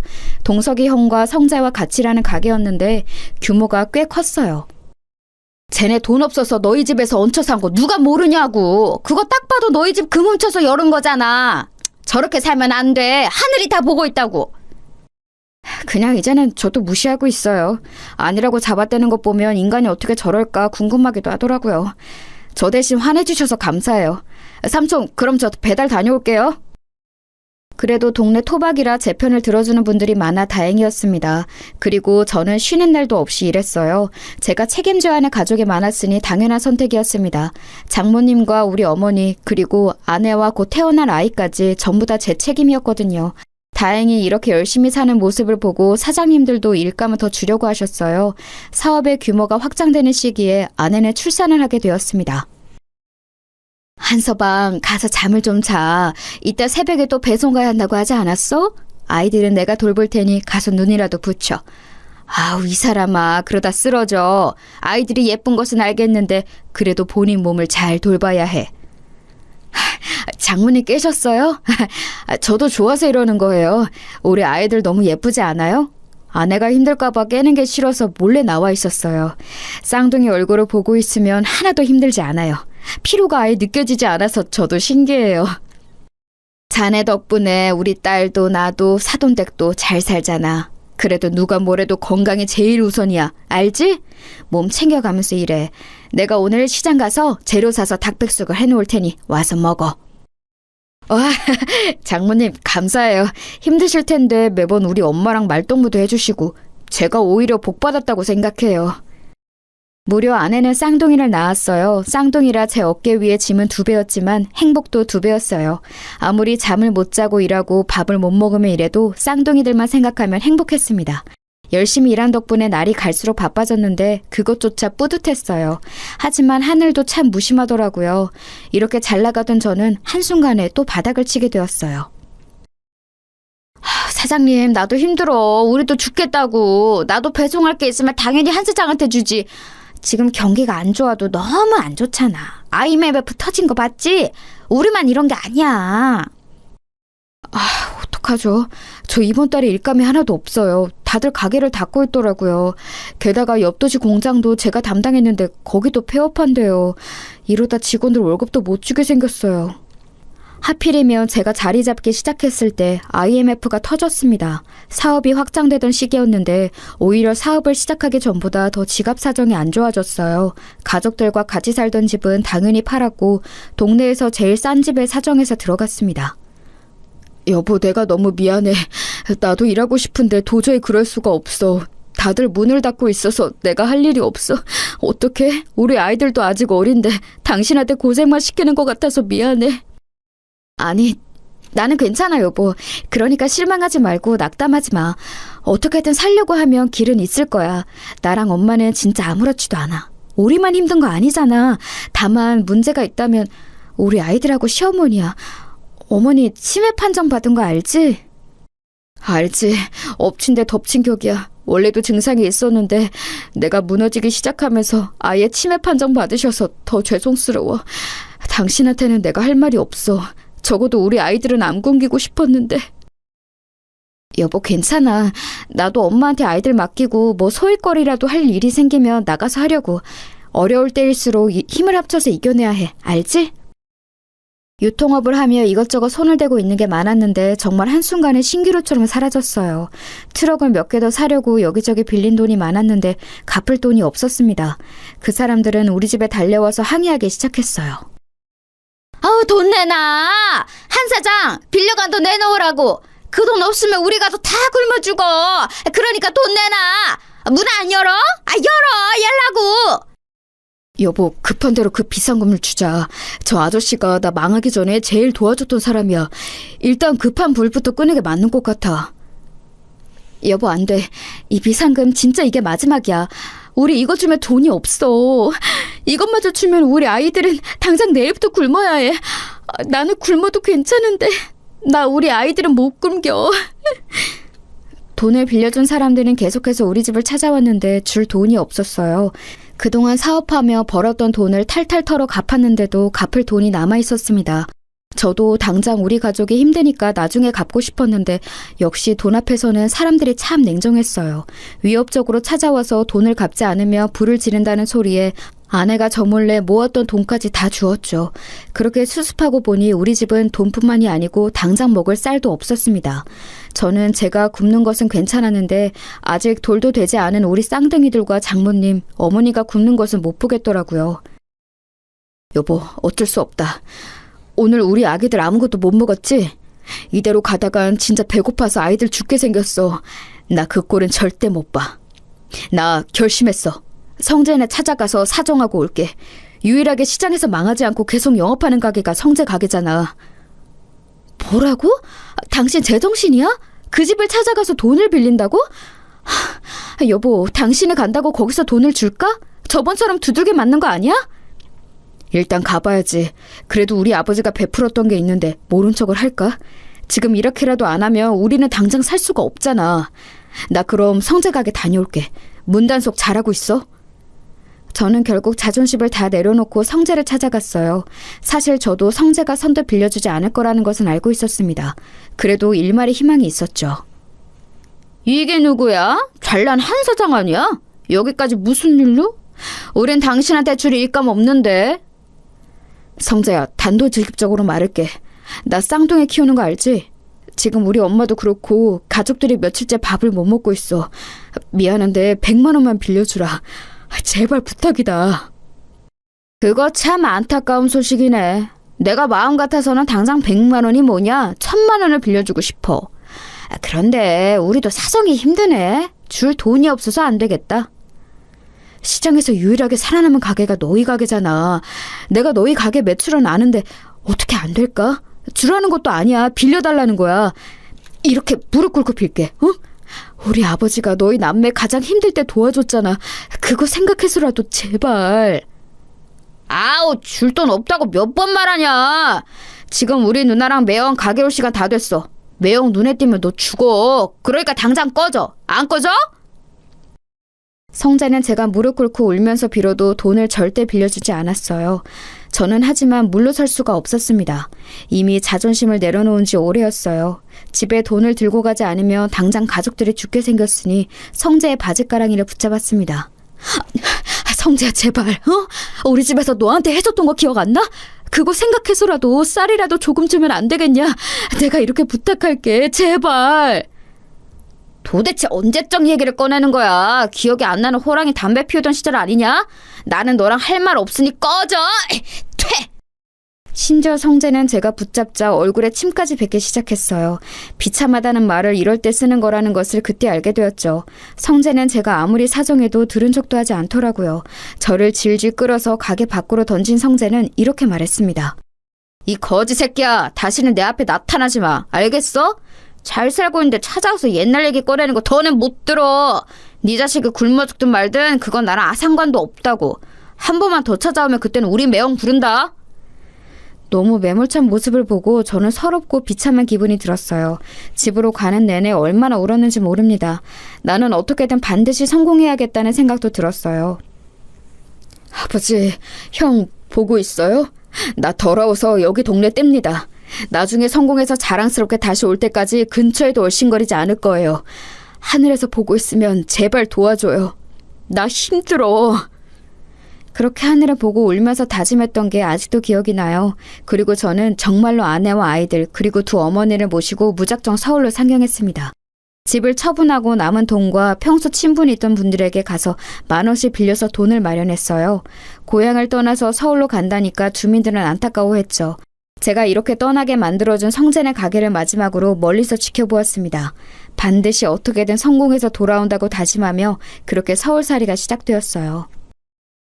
아, 여보, 지금 새벽 3시야. 그런데 나간다고? 아까 12시에 들어왔잖아. 당신 잠도 그렇게 안 자고 먹는 것도 시원찮아. 이러다 당신이 어떻게 될까봐 나는 그게 무서워. 당신 없으면 나랑 우리 아이들은 어떡해? 양가 어머님들도 그렇고. 1원이라도 더 벌려면 어쩔 수가 없어. 잠을 자고 밥을 먹는 시간조차 너무 아까워. 애들도 자라면서 먹는 양 자체가 달라졌잖아. 아무튼 여보, 늦었다. 그럼 나 이제 일하고 올게.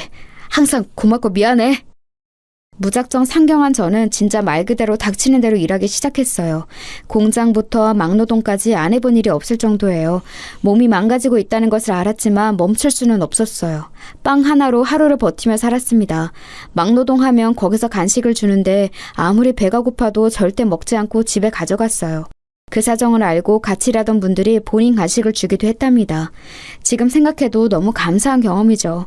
이렇게 몇 년을 일하니 아이들이 학교에 입학할 나이가 되었어요. 그동안 반지하 쪽방에서 아이들을 키웠습니다. 이때 아내가 정말 많이 고생했어요.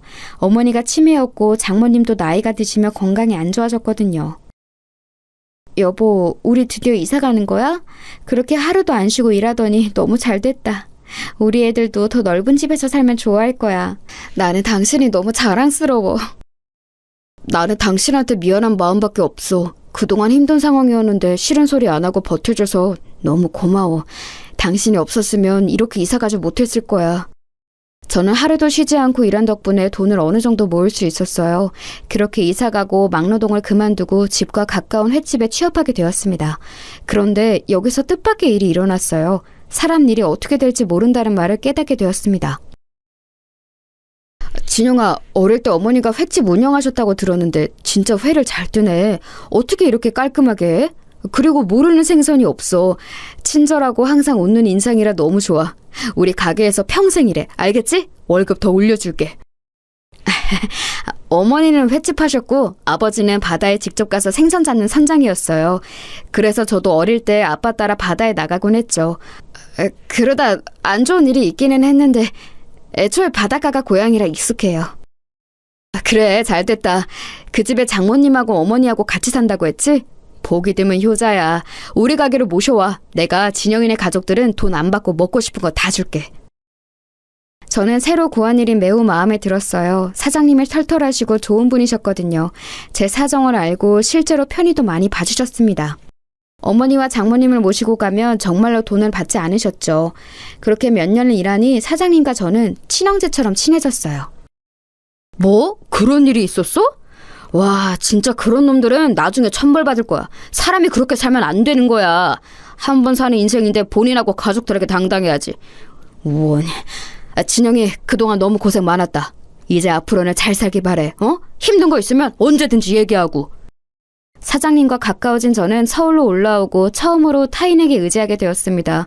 정이 워낙 많은 사장님은 심지어 우리 쌍둥이들도 많이 예뻐하셨어요. 사모님도 굉장히 좋은 분이라 같이 여행을 갈 정도면 어느 정도인지 아시겠죠? 처음에는 사실 오래 일할 거라 전혀 생각하지 않았는데 어느새 그 가게에서 10년을 일하게 되었습니다. 이제는 가족 같은 사이가 되었던 거죠. 그런데 그러던 어느 날 사장님이 저를 불러 앉혀놓고 진지하게 말하셨습니다. 진영아, 나는 이제 아내랑 서울 생활을 청산하고 고향으로 가려고 해. 그동안 너무 고마웠다. 아내랑도 얘기했는데 만약 네가 없었으면 우리가 이렇게 가게를 잘 운영하지 못했을 거야. 너한테 너무 고마워. 에이, 제가 뭘 했다고요. 사장님 덕분에 저랑 우리 가족은 덕분에 행복했어요. 고향에 가시면 담배 그만 피우시고 몸 건강 챙기세요. 저도 시간 나면 가족들 데리고 놀러 가도 되는 거죠? 진영이 너는 연락 안 하고 무작정 와도 언제나 환영이지. 그나저나 진영아, 내가 이렇게 너한테 얘기하는 이유가 있어. 아내랑 이미 얘기 끝나서 하는 말이야. 나는 이 가게를 너처럼 무작정 서울로 올라와서 열었어. 그건 너도 알지? 그래서 애착이 매우 커. 이 소중한 가게를 닫고 내려가는 것은 아내도 나도 원하지 않아. 그래서 말인데 진영인 네가 사장님이 되어줄 수 있겠니? 다른 권리금이니 뭐니 그런 것은 우리 사이에 어울리지 않아. 그냥 네가 이어서 하면 된다. 네?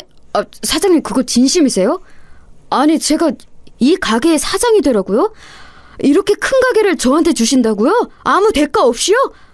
사장님 장난치지 마세요. 저 그럼 진짜 혹해요.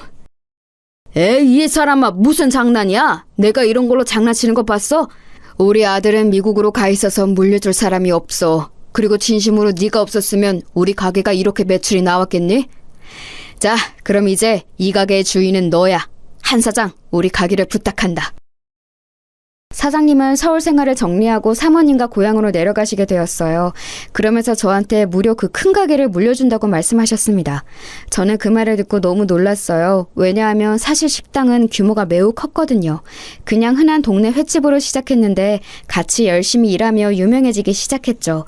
그러면서 가게는 점점 터가 좋은 곳으로 옮겼고 규모도 확장해서 직원 수도 늘어났었어요. 그런 가게를 저한테 넘기신다고 하니 어안이 벙벙했습니다. 어머어머, 그게 정말이야? 세상에 너무 잘됐다. 당신 그렇게 열심히 일하더니 좋은 일이 생길 줄 알았어. 축하해. 이제 애들도 어느 정도 컸으니까 나도 가게 나가서 일 도울게. 아유, 한서방 고생 많았어. 아이들은 내가 집에서 돌볼 테니까 열심히 일해, 응? 그리고 항상 고마워. 혼자 얼마나 고생하는지 너무 잘 알아. 아니에요. 장모님이랑 아내한테는 늘 고맙죠. 치매인 우리 엄마도 돌봐주시고. 아무튼 이제 제 가게니까 전보다 더 열심히 일하려고요.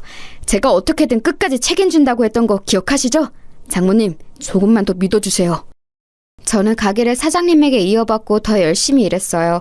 직원들도 애초에 원래 같이 일하던 사람들이었고 단골 손님들과도 안면이 있는 상태라 익숙했습니다. 사장님 바뀌고 어째더 반찬이 맛있어졌어. 사모님 손맛인가? 예전에도 맛있었는데 지금은 다른 가게를 못 갈 정도잖아. 이제 더 잘 될 일만 남았네. 사장님은 초심만 안 잃으면 돼. 제가 사장이 되자 아내가 나와서 반찬도 만들고 더 정성껏 손님들을 대접했어요. 그러니까 손님이 오히려 예전보다 훨씬 늘어서 대기하는 사람까지 생길 정도였습니다. 너무 바빠서 직원도 몇 명이나 더 채용했는지 모릅니다. 그렇게 10년을 더 일했어요. 가게는 2, 3호 점까지 낼 정도로 잘 되고 있습니다. 물론 좋은 일만 있던 것은 아니에요. 치매에 걸리셨던 어머니가 돌아가셨습니다. 어머니는 놀랍게도 돌아가시기 직전에 잠깐 정신을 차리셨어요. 그리고 저한테 말씀하셨죠. 진영아, 고생 많았어. 내 아들, 엄마는 이제 여기까지야. 우리 아들 미안해. 엄마는 아빠랑 네 형을 보러 갈게.